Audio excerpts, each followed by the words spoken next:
High friend, good evening. আর তোমরা দেখছো তোমাদের প্রিয় YouTube channel exam guide by Nitu. বন্ধুরা, আমি করাচ্ছি SSC MTS 2023 previous year question, যেটি তোমাদের আসন্ন SSC MTS, CSL, SSC GD, NTPC এবং রেলওয়ে গ্রুপ ডি পরীক্ষার জন্য খুবই গুরুত্বপূর্ণ। আগামী 7ই মে মানে আগামীকাল তোমাদের এসএসসি সিএসএল যে পরীক্ষার নোটিফিকেশন তার কিন্তু শেষ দিন। অবশ্যই তোমরা 7 তারিখের আগেই তোমাদের ফর্ম ফিল আপ করে দেবে। এরপর খুব তাড়াতাড়ি সম্ভবত 7ই মে থেকে তোমাদের এসএসসি এমটিএসের ফর্ম ফিল আপ শুরু হবে। তো বন্ধুরা, এখন আমি করাচ্ছি 9 মে থার্ড শিফটে এসে যাওয়া প্রশ্নগুলো নিয়ে আলোচনা। আজকে আমি করাবো 15 নম্বর ক্লাস। এর আগে আমি 14টি ক্লাস তোমাদের করে দিয়েছি। বন্ধুরা, যদি ভিডিওটা দেখে পছন্দ হয় অবশ্যই একটু লাইক করে দেবে, এবং যারা নতুন আছো এখনও সাবস্ক্রাইব করোনি তো বলবো অবশ্যই চ্যানেলটি সাবস্ক্রাইব করে দেবে। তো চলো শুরু করা যাক প্রশ্নগুলো। ভারতের সংবিধান কত সালে গণপরিষদে গৃহীত হয়েছিল? তো কার্যকর বলেনি, গৃহীত হয়েছিল। গণপরিষদে কবে ভারতীয় সংবিধান গৃহীত হয়েছিল? তো 26শে নভেম্বর 1949 সালে গণপরিষদে কিন্তু ভারতীয় সংবিধান গৃহীত হয়েছিল। তো সঠিক উত্তর 1949 সালে। 1949 সালের 26শে নভেম্বর গণপরিষদে গৃহীত হয়েছিল। সেই জন্য প্রতি বছর 26শে নভেম্বর কী হয়? জাতীয় সংবিধান দিবস পালন করা হয়। সংবিধান দিবস কবে পালন করা হয়? 26শে নভেম্বর। আর সংবিধান কার্যকর করা হয়েছিল 26শে জানুয়ারি 1950 সালে। সেদিন আমাদের প্রজাতন্ত্র দিবস পালন করা হয়। ঠিক আছে, 26শে জানুয়ারি 1950 সালে ভারতীয় সংবিধান কার্যকর করা হয়েছিল এবং ভারতীয় সংবিধান গৃহীত হয়েছিল 26শে নভেম্বর 1949 সালে। ঠিক আছে, চলো নেক্সট। এসে এগেইনস্ট ওডস এটি কার আত্মজীবনীমূলক বই? এসে এগেইনস্ট ওডস এটি সানিয়া মির্জার আত্মজীবনী বই। সানিয়া মির্জা, যিনি প্রাক্তন ভারতীয় একজন লন টেনিস খেলোয়াড়। ঠিক আছে, লন টেনিস খেলোয়াড় সানিয়া মির্জা, তিনি এই এসে এগেইনস্ট ওডস এই আত্মজীবনী বইটি লিখেছিলেন। নিচের মধ্যে কে ভারতীয় সঙ্গীত শিল্পী হিসাবে যিনি Grammy life time achievement award পেয়েছেন? গ্র্যামি পুরস্কার দেওয়া হয় সঙ্গীতের সঙ্গে যুক্ত ব্যক্তিদের। সঙ্গীতের সঙ্গে যুক্ত ব্যক্তিদের কিন্তু এই গ্র্যামি অ্যাওয়ার্ডটি দেওয়া হয়। তো সঠিক উত্তর কী হবে? পণ্ডিত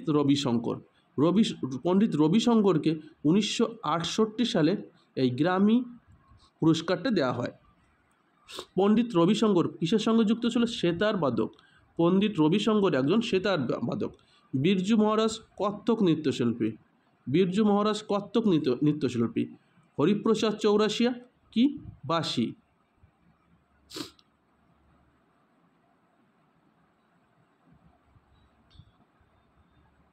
এবং ওস্তাদ জাকির হোসেন তবলা।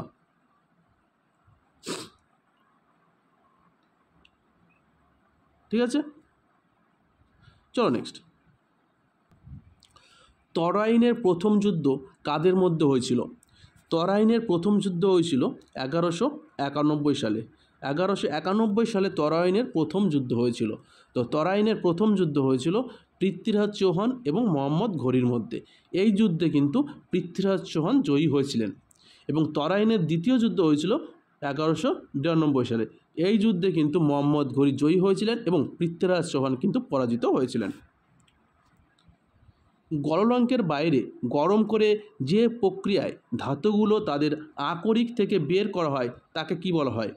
গলনাঙ্কের বাইরে গরম করে যে প্রক্রিয়ায় ধাতুগুলি আকরিক থেকে বের করা হয় তাকে বলা হয় গন্ধ। চল নেক্সট। নিম্নলিখিত ভিটামিনগুলির মধ্যে কোনটি আয়রন শোষণকে প্রভাবিত করে? নিম্নলিখিত ভিটামিনগুলোর মধ্যে কোন ভিটামিনটি আয়রনের শোষণকে প্রভাবিত করে? তো সঠিক উত্তর হচ্ছে ভিটামিন সি। ভিটামিন সি এর রাসায়নিক নাম কি? Ascorbic acid. ভিটামিন সি না, প্রকৃত ভালো উৎস হচ্ছে লেবু। লেবু জাতীয় ফলে কিন্তু ভিটামিন সি কিন্তু ভালো। আর ভিটামিন সি এর অভাবে কী হয়, স্ক্যারবি রোগ হয়, দাঁতের যে রোগগুলো হয় সেটা কিন্তু ভিটামিন সি এর অভাবে হয়। গর্ভাবস্থায় মেডিকেল অবসান এমটিপি আইন 2021 নির্দিষ্ট শ্রেণীর মহিলাদের জন্য সমাপ্তির ঊর্ধ্বসীমা 20 থেকে কত সপ্তাহ বৃদ্ধি করা হয়েছে? এটা কিন্তু 20 থেকে কিন্তু 24 সপ্তাহ বৃদ্ধি করা হয়েছে। গর্ভাবস্থায় মেডিকেল এটি আগে 20 সপ্তাহের মধ্যে ছিল, এখন কিন্তু সেটা বাড়িয়ে কিন্তু 24 সপ্তাহ করেছে। 2022 সালে ভারতের প্রতিবেশী মালদ্বীপের রাজধানীর নাম কি? কিন্তু কাবারাত্তি হচ্ছে লাক্ষাদ্বীপের রাজধানী। আমাদের একটি কেন্দ্রশাসিত অঞ্চল লাক্ষাদ্বীপ, তার রাজধানীর নাম হচ্ছে কাবারাত্রি। মালদ্বীপের রাজধানীর নাম কি? মালে। মালদ্বীপের রাজধানীর নাম কি? মালে। ঠিক আছে, আমাদের প্রতিবেশী দেশ মালদ্বীপ, তার রাজধানীর নাম হচ্ছে মালে। প্রখ্যাত রাজস্থানী লোকনৃত্যশিল্পী গোলাবো সপেরা নিচের কোন নৃত্যের সঙ্গে যুক্ত? গোলাবো সপেরা তিনি একজন রাজস্থানী লোকনৃত্যশিল্পী। তিনি কোন নৃত্যের সঙ্গে যুক্ত? তো তিনি কিন্তু কালবেলিয়া নৃত্যের সঙ্গে যুক্ত। গোলাবো সপেরা তিনি কিন্তু কালবেলিয়া নৃত্যের সঙ্গে যুক্ত। বিহু কোথাকার নৃত্য? বিহু কিন্তু অসমের নৃত্য। গরবা গুজরাট। ঝুমার কিন্তু রাজস্থানের একটি লোকনৃত্য। ঠিক আছে, ছট পূজার সময় কোন ঈশ্বরের পুজো করা হয়? ছট, যেটি বিহারের একটি প্রধান উৎসব। ছট পূজা বিহারের প্রধান উৎসবের মধ্যে অন্যতম। তো ছট পূজা সূর্য দেবতাকে কিন্তু উৎসর্গ করা হয়। ছট পূজায় কিন্তু কোন দেবতাকে উৎসর্গ করা হয়? তো ছট পূজা কিন্তু সূর্য দেবতাকে কিন্তু উৎসর্গ করা হয়। টমেটোতে প্রধানত কোন অ্যাসিড থাকে?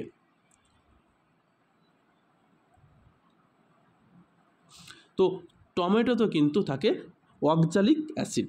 টমেটোতে কোন অ্যাসিড থাকে? তো টমেটোতে থাকে হচ্ছে অক্সালিক অ্যাসিড। ভিনিগারে থাকে অ্যাসিটিক অ্যাসিড, ভিনিগার।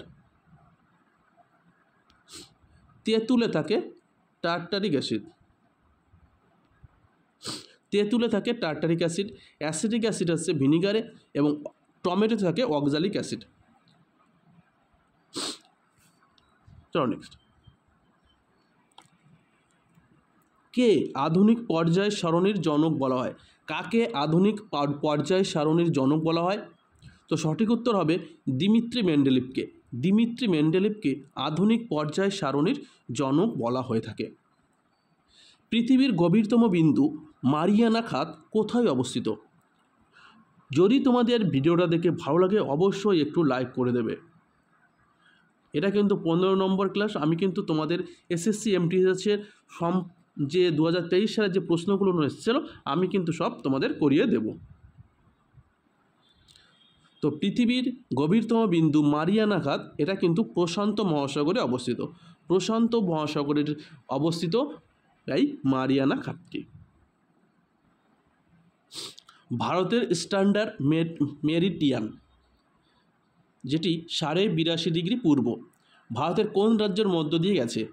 ভারতের যে টাইম যে রেখার মাধ্যমে করা হয়, সে ভারতের স্ট্যান্ডার্ড মেরিডিয়ান 82.5 ডিগ্রি পূর্ব দ্রাঘিমাংশ, তো সেটি কোন রাজ্যের মধ্যে দিয়ে গেছে?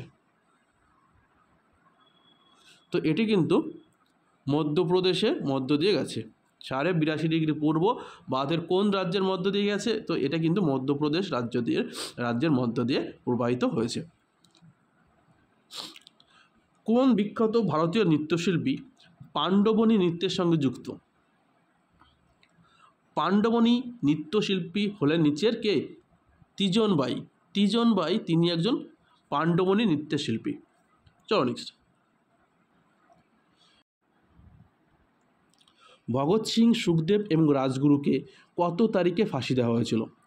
ভগৎ সিং, সুখদেব এবং রাজগুরু লাহোর ষড়যন্ত্রের জন্য যুক্ত থাকার জন্য তাদের এই মৃত্যুদণ্ড দেওয়া হয়েছিল। তো সেটা কত তারিখ ছিল? 23শে মার্চ 1931। 23শে মার্চ 1931 সালে এই ভগৎ সিং, সুখদেব এবং রাজগুরুকে ফাঁসি দেওয়া হয়েছিল। রঙ্গরাজন কমিটি কিসের সঙ্গে যুক্ত ছিল? রঙ্গরাজন কমিটি যুক্ত ছিল দারিদ্র্য রেখা পরিমাপ করার সঙ্গে। দারিদ্র্য রেখা পরিমাপের জন্য এই রঙ্গরাজন কমিটি গঠিত হয়েছিল। চলো নেক্সট। 1918 সালে মহাত্মা গান্ধী সফলভাবে কাদের সঙ্গে ধর্মঘটের নেতৃত্ব দিয়েছিলেন? কাদের নিয়ে?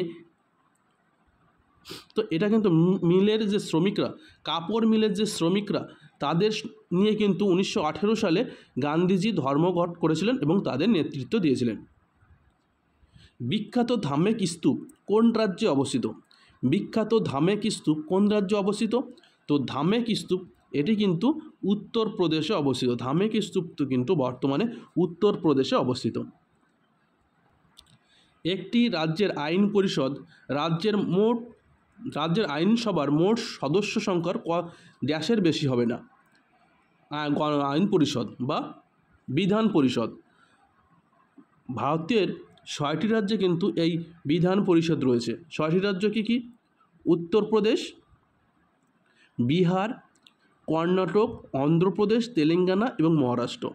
উত্তরপ্রদেশ, বিহার, তেলেঙ্গানা, অন্ধ্রপ্রদেশ, কর্ণাটক এবং মহারাষ্ট্র, এই 6টি রাজ্যে কিন্তু বর্তমানে বিধান পরিষদ রয়েছে। তো বিধান পরিষদ সেই বিধানসভার কিন্তু 1/3 হবে, 1/3 হতে হবে। ঠিক আছে। পরবর্তী প্রশ্ন, মেরি পলিসি মেরে হাত স্কিমটি 2022 সালে ভারতের কোন মন্ত্রণালয় চালু করেছিল? মেরি পলিসি মেরি হাত এই স্কিম ভারত সরকারের কোন মন্ত্রণালয় চালু করেছিল?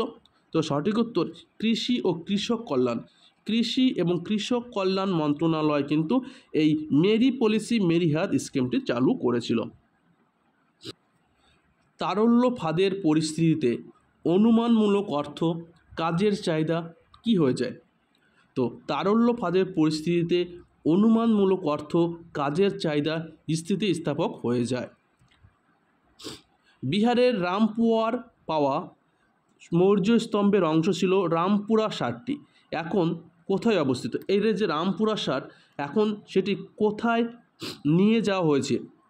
রামপুরাসারটি যেটি বিহারের রামপুর ওয়ায় পাওয়া গেছিল, এটি একটি মৌর্য স্মৃতিস্তম্ভ। এটি বর্তমানে কিন্তু রাষ্ট্রপতি ভবনে রয়েছে। রাষ্ট্রপতি ভবনে কিন্তু এটি রয়েছে। কোন দেশ 2023 সালে পুরুষদের ক্রিকেট বিশ্বকাপ আয়োজন করবে? খেলাটি কিন্তু হয়ে গেছে, আয়োজন করেছিল হবে। ঠিক আছে, 2023 সালে পুরুষদের ক্রিকেট বিশ্বকাপ আয়োজন করেছিল কোন দেশ? তো এখানে এটি কিন্তু ভারত আয়োজন করেছিল এবং এর চ্যাম্পিয়ন হয়েছে কোন দল? তো চ্যাম্পিয়ন হয়েছে কিন্তু অস্ট্রেলিয়া।